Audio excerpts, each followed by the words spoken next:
शासन प्रभावक शतक सिंह, शतक वीर, सुविशाल गच्छाधिपति पूज्यपाद आचार्य देवेश श्री दौलत सागर सुरीश्वर जी महाराजा के जन्म शताब्दी महोत्सव के उपलक्ष्य में श्रवण कीजिए विराग क्रांति वाणी का हृदय भेदी धारदार प्रवचन।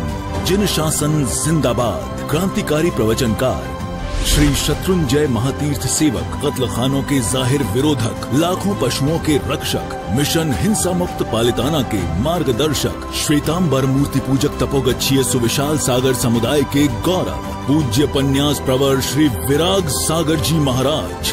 जय गिरिराज, जय आदिनाथ, जय गुरुदेव। अनादि अनंत काल से संसार में हमारा परिभ्रमण अविरत चल रहा है और कहते हैं कि बिना कारण कभी कोई कार्य हो ही नहीं सकता है।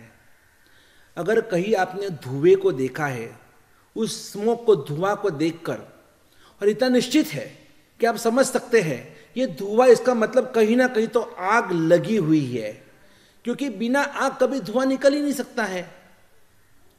उसी तरह से हमारे इतने जन्म मरण हुए, इसके पीछे का कोई ना कोई एक मुख्य हेतु कारण तो होगा ही होगा।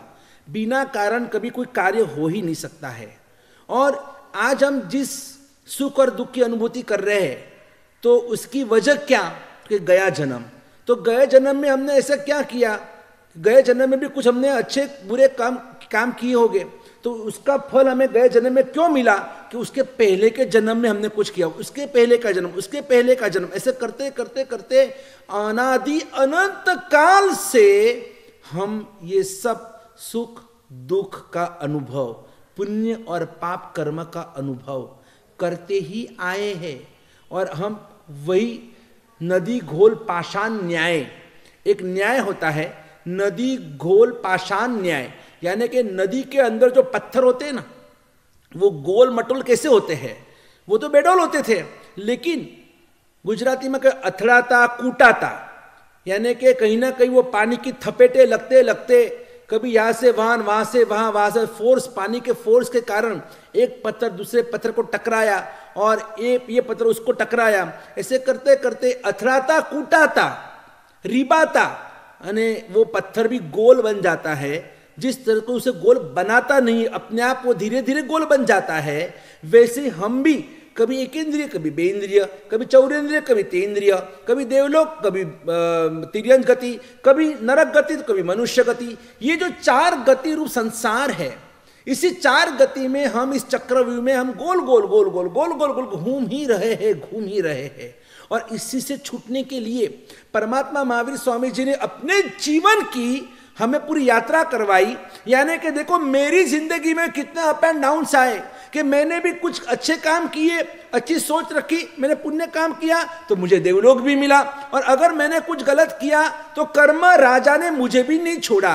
अगर मैं तीर्थंकर की आत्मा हूं और भगवान महावीर की आत्मा बनने वाला हूं मैं, लेकिन फिर भी भविष्य के तीर्थंकर को वर्तमान के अंदर अगर मैंने कुछ कर्म किए हैं, मैंने कोई दोष का सेवन किया है, मैंने अगर किसी को मैंने सताया तड़पाया, तो उसका फल भी मुझे अवश्य मिलेगा।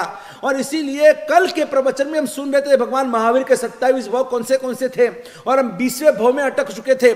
आज वापस थोड़ा सा हम रिविजन करते हैं। पहला भाव कौन सा था, नैसार का, दूसरा देवलोक का, तीसरा वापस देखो तो मरीचि का भाव, चौथा भाव देवलोक का, पांचवा और छठा, ये दो भाव एक साथ में मनुष्य के बने।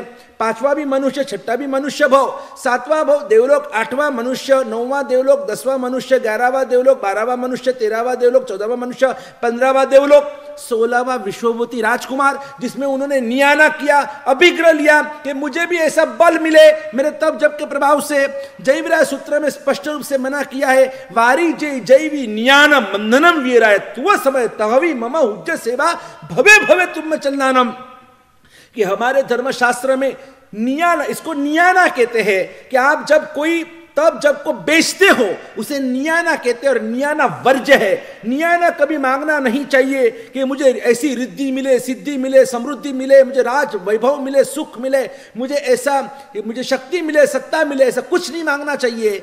लेकिन फिर भी शास्त्र में निषेध किया है कि आपको कोई भी नियाना नहीं मांगना है। वारी जय जैवी नियानम बंधनम वीराय, तो भी हे वितराग परमात्मा, हे महावीर स्वामी परमात्मा, हे संकेश्वर पार्श्व परमात्मा, आदिनाथ भगवान, मैं फिर भी नियाना कर रहा हूं कि मैंने अपने जीवन में जो भी कुछ मैंने सुकृत किया है, जो भी मैंने अच्छे कर्म किए हैं, जो भी मैंने अच्छी सोच रखी है, मैंने जो भी तप जप आराधना साधना, मैंने जो भी कुछ अच्छा नेक काम किया है, उसका फल मुझे अवश्य चाहिए। क्या कि भवे भवे तुम चलनानम, कि मैं जिस गति में जाऊं ना उस गति में मुझे आपके चरण की सेवा मिले। भवो भव तुम चरणों सेवा अने हूं तो मांगू छू देवादि देवा, सामू जुओ ने सेवक जानी, एवी उदय रत्न निवानी, एवी मारा हृदय निवानी।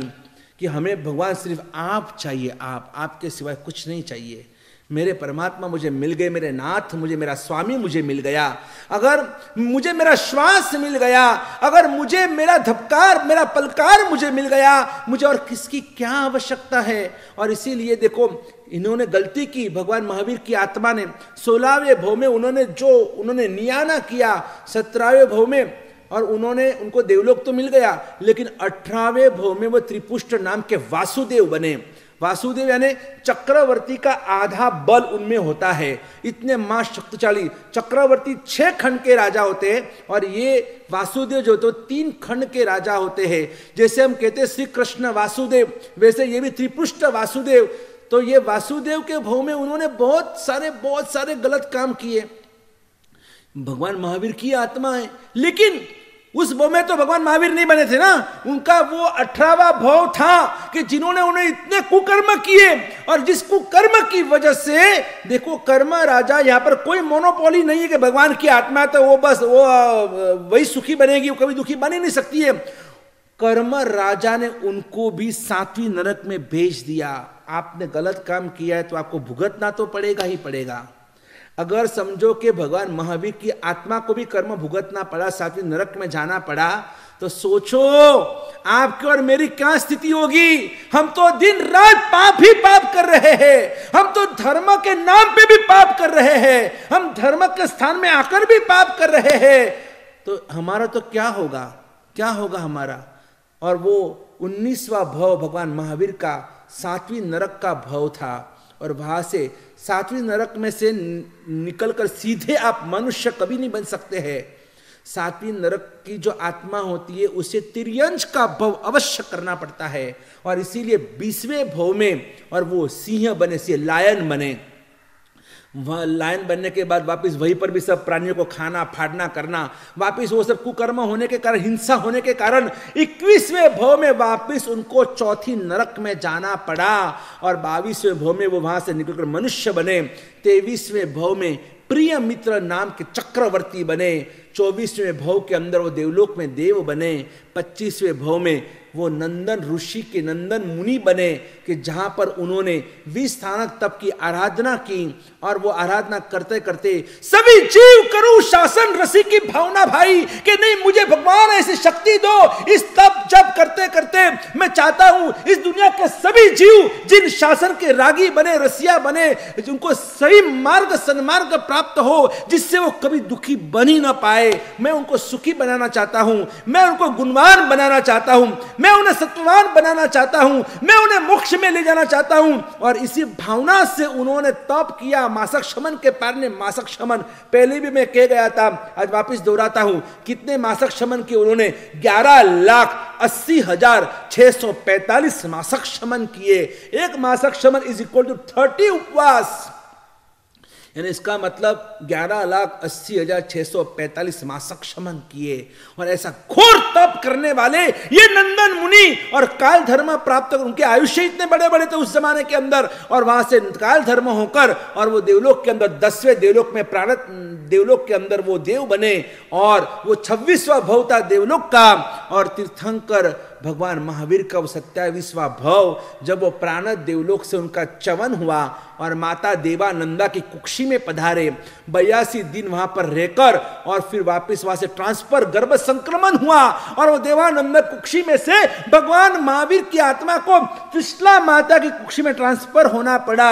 यह भी बहुत बड़ी आश्चर्यकारी घटना हुई कि एक तीर्थंकर की दो माताएं कि गर्भ यहां पर और जन्म देने वाली त्रिशला, गर्भ धारण करने वाली देवानंदा ब्राह्मणी और जन्म देने वाली त्रिशला क्षत्रियानी।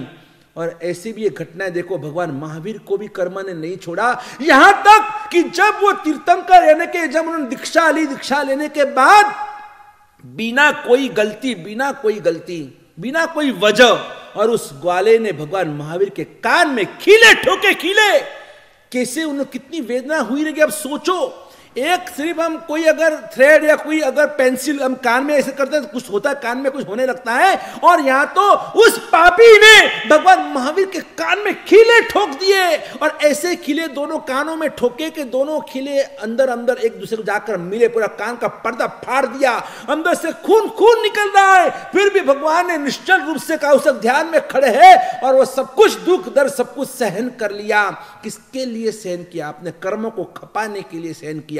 वो चाहते तो इतनी ताकत थी भगवान महावीर में कि जन्मते ही जिसने अपने पैर का अंगूठा सिर्फ मेरू पर्वत को सिर्फ उन्होंने छुआ है और पूरा 1 लाख योजन का मेरू पर्वत डिगमगा उठा, पूरा तिलमिला उठा कि ये पूरा मेरू पर्वत जो कभी निश्चल है और वो भी हिल गया सिर्फ भगवान महावीर के एक चरण जन्मते।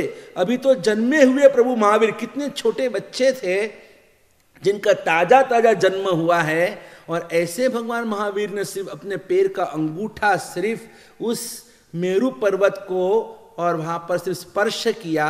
चरण अंगूठे रे मेरू कंपावियो मोड़ा सुरनारे मान अने अष्ट कर्मनारे झगड़ा जीतवा दीधा वर्षी रे दान। ऐसे परमात्मा शक्तिशाली, महाशक्तिशाली, तीनों लोक के सभी जीव मिलकर सबके ताकत शक्ति का अगर प्लस किया जाए ना, उससे भी अनंत गुनी ताकत सिर्फ भगवान के हाथ में नहीं, बाहुबल में नहीं, भगवान के पैर के अंगूठे में। अंगूठा भी नहीं, सबसे छोटी वाली जो हमारी पैर की उंगली होती है ना, उस उंगली में इतनी ताकत है कि सब तीनों लोक के लोग मिलकर भी और भगवान महावीर को पराजित हरा नहीं सकते हैं। और ऐसे महावीर जिनको कहते हैं, और वो भी परमात्मा महावीर स्वामी ने अपने कर्म को हंसते हंसते सहन कर लिया, क्योंकि मैंने ही उसको 18वें भव में मैंने उसके कान के अंदर मैंने गरम लोहे का रस डाला था। आज वही व्यक्ति बदला लेने के लिए, वो भी हरते फिरते घूमते भटकते वो भी यहां पर इस भव के अंदर आया हुआ है, और आज वो मेरे कान में खीला ठोक रहा है। भगवान महावीर को भी संगम देव ने एक रात में 20 माह उपसर्ग कर दिए, वो भी उन्होंने चुपचाप सहन कर लिए। उस गौशाले ने भगवान महावीर के ऊपर तेजोलेश्या छोड़ी, और वो तेजोलेश्या का दर्द भी केवल ज्ञान होने के बाद उपसर्ग इम्पॉसिबल। 1 करोड़ देवी देवता जिस भगवान के तीर्थंकर की सेवा में हाजिर होते हैं, कहते कि जगन्यतः कोटि संख्या स्वाम सेवन्ते सुरासुराहा। वितराग सूत्र में लिखा है कि कम से कम 1 करोड़ देवी देवता भगवान की सेवा में हाजिर होते हैं, और ऐसे 1 करोड़ देवी देवता होते हुए भी उस गौशाला ने भगवान महावीर के ऊपर केवल ज्ञान होने के बाद और उपसर्ग किया, तेजोलेश्या छोड़ी। अगर और कोई सामान्य व्यक्ति को जलकर खाक हो जाता, लेकिन भगवान जैसे भगवान महाशक्तिशाली परमात्मा को भी उस तेजोलेश्या की असर हुई, उनको भी 6 महीने तक परेशानी भुगतनी पड़ी। और लेकिन ऐसे परमात्मा महावीर को भी है ना कर्म ने छोड़ा नहीं। देखो आप तो मैं आपको बार बार ये कहना चाहता हूं कि अगर इतने तीर्थंकरों को, चक्रवर्ती को, वासुदेव को, प्रतिवासुदेव को, बलदेव को, राजा महाराजाओं को, श्रेष्ठियों को, महापुरुषों को, महासतियों को, किसी को भी कर्म राजा ने छोड़ा नहीं है, तो आपको और मुझे कौन छोड़ेगा? क्यों हम नर्वस होते हैं? फिर सहन करने की ताकत बढ़ाओ, अपने आप को एकदम फौलादी बनाओ, अपने आप को तैयार करो। कैसे भी अगर पूरे मुसीबतों के पहाड़ भी टूट पड़े ना, दुखों के पहाड़ भी टूट पड़े, लेकिन हम कभी भी हम हिलेंगे नहीं, हम कभी रोएंगे नहीं, हम कभी पीछे हटेंगे नहीं, हम धर्म राजा के शरण में जाएंगे। हम कभी कोई गलत काम, दुख के दर्द के दिनों में हम मरने के विचार करेंगे नहीं। अरे इसे तो मौत अच्छी, इसे तो मरना अच्छा, आत्महत्या कर लूं, सुसाइड कर लूं, घर छोड़कर भाग जाऊं, नहीं, ये कायरों का काम है। और हम तो शूरवीर, हम भगवान महावीर के वंशज है, भगवान महावीर के हम सेवक है, हम कायर नहीं हैं। और ऐसे जो कायर होते हैं ना, कायर कहते हैं कि मक्खी जो होती ना, मक्खी, और ऐसे जो कायर लोग होते हैं, उस कायरों के चेहरे पर बैठने से मक्खी भी इनकार करती है। वो भी सोचती है कि ये तो कायर है, इसके मुंह पे बैठकर भी मुझे मिलेगा क्या।